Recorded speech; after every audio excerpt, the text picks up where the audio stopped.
கூடிய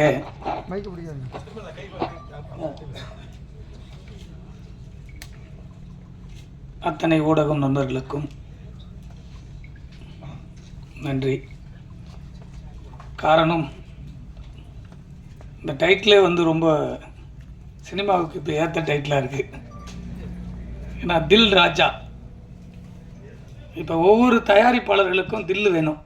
காரணம், ரிலீஸ் பண்ணுறதுல ஒரு பெரிய தில்லாக இருக்குது.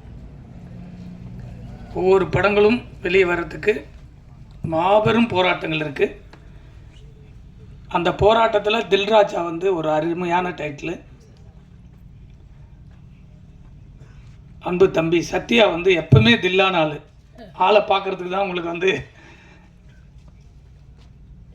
ஒரு மாபெரும் வெற்றி அவருக்கு காத்துட்ருக்கு. அதுக்கு முழுக்க முழுக்க வெங்கடேஷ் சார் தான் சேரும். ரொம்ப கடுமையாக உழைச்சி அந்த படத்தை வெற்றிகரமாக முடித்து கொடுத்துருக்காரு. அவ்வளோ பெரிய வெற்றிகள்லாம் கொடுத்துட்டு வந்த வெங்கடேஷ் சார் அந்த படத்தை சத்யாவை ஒரு பெரிய மாற்றத்தை உருவாக்கியிருக்கு. இந்த படம் சாங் பார்க்கும்போதே உங்களுக்கு எல்லாருக்குமே தெரியும். ரொம்ப அழகான ஒரு படமாக இந்த படத்தை சத்யாவுக்கு அமைச்சு கொடுத்துருக்க வெங்கடேஷ் சாருக்கு ஒரு பாராட்டு சொல்லணும். காரணம், ஹீரோங்களால் தான் நிறைய படங்கள் வெளியே வர முடியாமல் நிற்கிது. இப்படிப்பட்ட ஒரு ஹீரோவெலாம் உருவாக்க முடியாதுதான் தமிழ் சினிமாவுக்கு ஒரு வரமாக இருக்குதுன்னு நினைக்கிறேன். சாங்கு பார்க்கும்போது விஷுவலாக படம் எடுக்கும்போதே அதை பார்த்தேன். ரொம்ப அழகாக வந்துட்டு இருந்து. ஸோ இதில் பார்க்கும்போது ஷெரீன் இப்போ நடிச்சிருக்காப்புல ஒரு பொண்ணு போல் இருக்குது. ஏன்னா பழைய ஹீரோயினியாவே தெரியல. இப்போ புது ஒரு ஹீரோயினே எப்படி இருக்குன்னா எல்லாரும் கேட்குறாங்க. எங்கள் ராஜா அண்ணன் பக்கத்தில் யார் ஹீரோயின் கேட்டார். அவ்வளோ அழகு அந்த பொண்ணு அழகாக இந்த படத்தில் நடிச்சிருக்காங்க. இந்த 27க்கு எவ்வளோ பெரிய படங்கள் போட்டி போடுறதுன்னு உங்களுக்கு எல்லாருக்கும் தெரியும். ஏன்னா டெய்லியும் 2 ப்ரெஸ்ஸை சந்திச்சுட்டே இருக்கீங்க. ஒரு தயாரிப்பாளருக்கான அங்கீகாரம் எங்கே கிடைக்குன்னு சொன்னால் அந்த வெற்றி படத்தில் தான். இந்த எல்லா படமும் லாஸ்ட் வீக்கு ரிலீஸ் ஆகிருக்கிற படங்களும் வெற்றி படங்கள் தான். அதை மீறி வெளியில் இருக்க போஸ்டர் பார்க்கும்போது ஒரு கார்த்திக் படத்துக்கும் தில்ராஜாவுக்கும் தான் போட்டி கணக்காக ஒரு போஸ்டர் பார்க்கும்போது ஒரு லுக் இருந்தது. நேற்று நைட்டு ஒரு போஸ்டர் பார்க்குறேன். 27ன்னு போட்டு அந்த ஒரு யூத் ஜென்ரேஷனோடு அந்த தில்ராஜா போஸ்ட்டும் இந்த பக்கம் கார்த்திக் சார் படம் போஸ்ட்டும் பார்க்கும்போது இந்த படத்தில் ஒரு இம்ப்ரெஸ் இருக்குது. யூத் இந்த படத்தை பார்க்கணும்னு தோன்ற அளவுக்கு ஒரு இந்த கதையில் இருக்குது. மியூசிக் பார்த்துருப்பீங்க. நிறைய படங்கள் பண்ணிக்கிட்டே இருக்காப்புல அன்பு சகோதரர் அம்ரீஷ் அவர்கள்.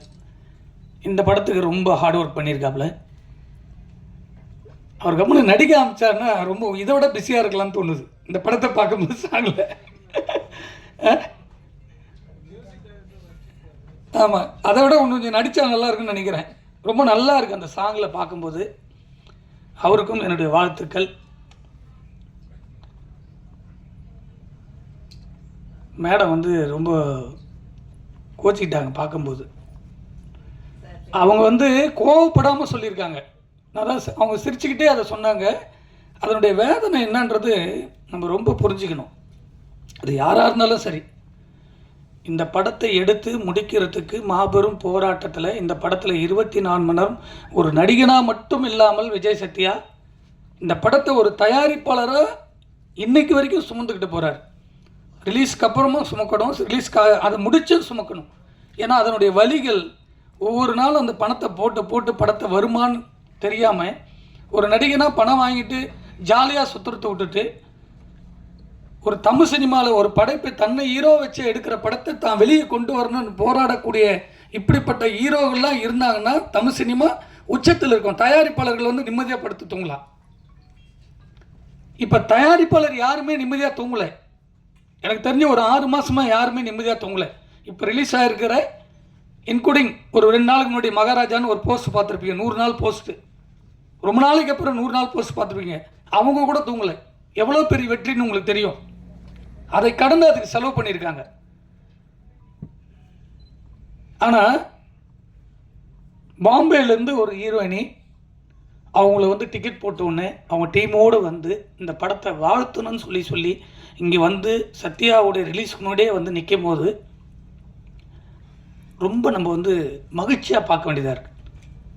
ஆனால் இந்த படத்தில் சம்பளம் வாங்கிட்டு இந்த படத்திலே நடிச்சுட்டு இந்த படத்துக்கே வராமல் இருக்கிற ஒரு நடிகைகள் பார்க்கும்போது கோபத்தினுடைய உச்சத்துக்கு போக வேண்டியதாக இருக்குது. அவங்க தான் நடித்த படத்துக்கு டைலரில் இல்லைன்னு அவங்களுடைய ஆதங்கம், அந்த உணர்வு இருக்குது, அதை போட வேண்டியது கடமை.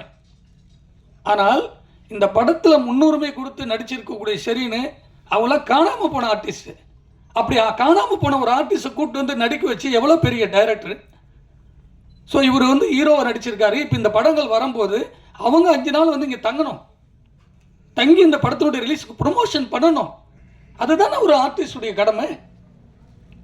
அதே போல் சமுத்தியான ஒரு ஆர்டிஸ்டில் நடிச்சிருக்காங்க. ஃபோன் போட்டு கூப்பிட்டா வந்து நடிச்சிருந்தா ஒரு ஃபங்க்ஷனுக்கு வந்து இந்த படத்தை பற்றி பேசி இந்த படத்தில் நடிச்சிருக்க கேரக்டர் சொல்லி இதெல்லாம் நாங்கள் வாழ்ந்துருக்குன்னு சொல்லும்போது தான் அது வந்து ஆடியன்ஸுக்கு போய் தேரும், இந்த படத்தில் இவங்க நடிச்சிருக்கு. ஸோ இவ்வளோ விஷயம் இருக்குல்ல. ஆனால் இப்போ அப்கமிங்கில் வரப்போ ஒரு படத்துக்கு இவங்கெல்லாம் வந்து சமுத்தியா இந்த பக்கம் இவங்கெல்லாம் ஒரு ஆர்டிஸ்ட் கூட வரலன்னா யாருமே வந்து சும்மா நடிக்கல. ஒரு தயாரிப்பாளருடைய படத்துக்கு எதுக்கு வராங்க? பணம் வாங்கிட்டு தான் நடிக்கிறீங்க. பணம் கொடுக்கலைன்னா உடனே கம்ப்ளைண்ட் பண்ணுறீங்க நடிகர் சங்கத்துக்கு.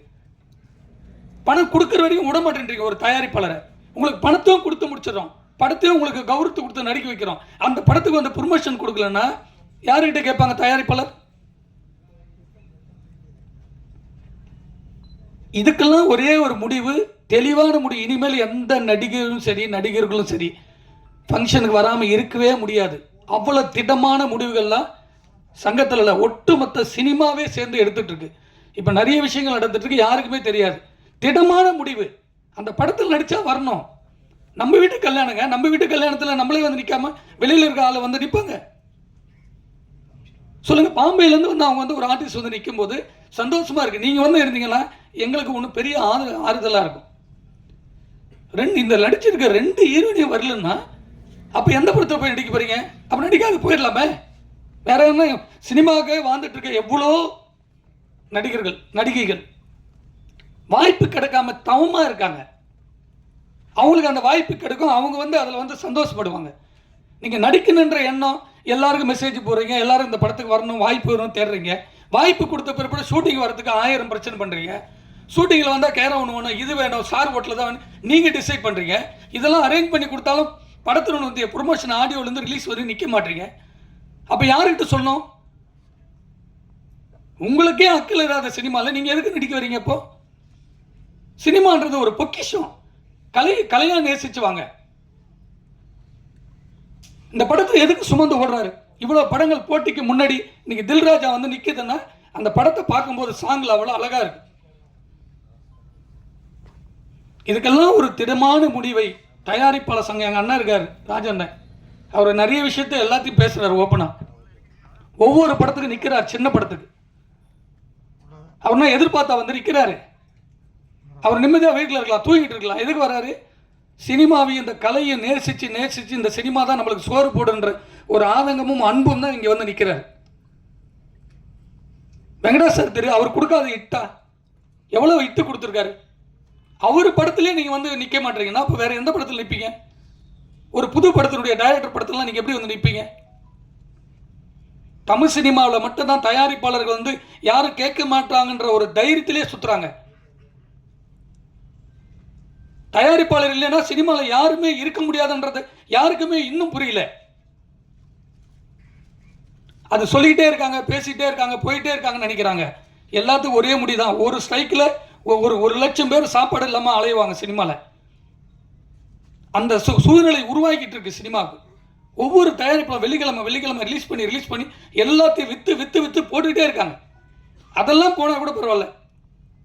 அந்த படம் ரிலீஸ் போது ஒட்டுமொத்த இண்டஸ்ட்ரி அதில் நடிச்சிருக்க டெக்னீஷியன்லாம் வந்து நிற்கும் போது ஸ்டேஜில் அந்த படத்துக்கு வந்து ஒரு ஹாப்பியாக இருக்கும். நான் விட்டுட்டேன் 2 கோடி 3 கோடி போனால் பரவாயில்ல, என்னுடைய படத்துக்கான ஆறுதலாக அங்கே நிற்கணும்ல. ஒரு 20 நாள் என் தயாரிப்பாளர் ரோட்டில் வித்து விட்டு வச்சுருக்காங்க. ஒவ்வொரு தயாரிப்புலையும் எல்லாத்தையும் வித்துட்டு படம் எடுக்கிறோம்.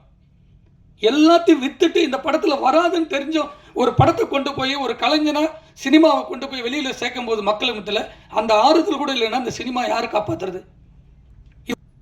ஒரு மாபெரும் வெற்றி இந்த படம் வந்து ஆக்ஷன் ஹீரோவாக தம்பிக்கு உருவாக்கணும். அதே போல் எனக்கு உண்மை ஹாப்பியாக இருக்குது. இந்தியிலலாம் வந்து நான் ஒரு 7 வருஷம் ஒர்க் பண்ணேன். ஒரு ஆர்டிஸ்ட் பிளான் பண்ணிட்டாங்கன்னா அந்த ப்ராசஸ் அப்படியே வந்து பக்கவாக இருக்கும். ஷூட்டிங் டைம்னா ஷெட்யூல் போட்டாங்க, ஸ்பாட்டில் இருப்பாங்க. 4 மணி நேரம்னா வேறு எதை பற்றியும் போய் யோசிக்க மாட்டாங்க, அது ஸ்கிரிப்டில் தான் இருப்பாங்க. நான் சொல்கிறது அமிதாப் பச்சன் உட்பட. அவர் வந்து உட்காந்துட்டாருன்னா ஸ்டேஜில் வேறு எதுவுமே பண்ண மாட்டார், அது ஸ்கிரிப்ட் மட்டும் தான் யோசிப்பார். பெரிய டாப்பில் இருக்க ஆர்டிஸ்ட்டு, ஹீரோயினி கூட உட்பட. இங்கே மட்டும்தான் இப்போ சினிமாவில் வரும்போதே கேரவுனில் க்ளீனாக இருக்கான்னு கேட்குறது, ஸ்டார் ஹோட்டலில் ரூம் இருக்கா. நம்ம எதுக்கு வரோம்? பீச்சில் போய் நான் தண்ணியில் குளிக்க போகிறேன்னா அப்போ எதுக்கு அங்கே கேரவுனு? அந்த கதைக்கு என்ன தேவை அதோடு ஒன்றி வீட்டுக்கு போனால் நம்ம நிம்மதியாக இருக்க போகிறோம். குளிச்சுட்டு எல்லாருமே தண்ணி தான் தலைமையில் ஊற்ற போகிறோம். ரொம்ப வேதனையாக இருக்குது. ஒரு ஃபங்க்ஷனுக்கு கூட சின்ன படத்துக்கு ஆர்டிஸ்ட் வரல, யாருமே வரலன்னா அந்த கதைக்காக சுமந்துக்கிட்டு போகிற ஒரு தயாரிப்பாளர், ஒரு ஹீரோவை, ஒரு டைரக்டர் தான். ஹீரோ வரதே இல்லை சின்ன ப்ராஜெக்ட்லாம். சத்யாவே வந்து அந்த ஃபீல் பண்ணி தன்னை உருவாக்கணும்னு வந்து நிற்கும் போது வேதனையாக இருக்குது. அவர் பின்னாடி வந்து ஹீரோயினிக்கு வந்து நிற்கணும் கூட. அவங்க படம் தானே இது. இந்த படம் வெளியே வந்து அவங்களுக்கு 10 புடிசு தெரியாது. நன்றியோடு வாழ்த்துகிறேன். நன்றி, வணக்கம்.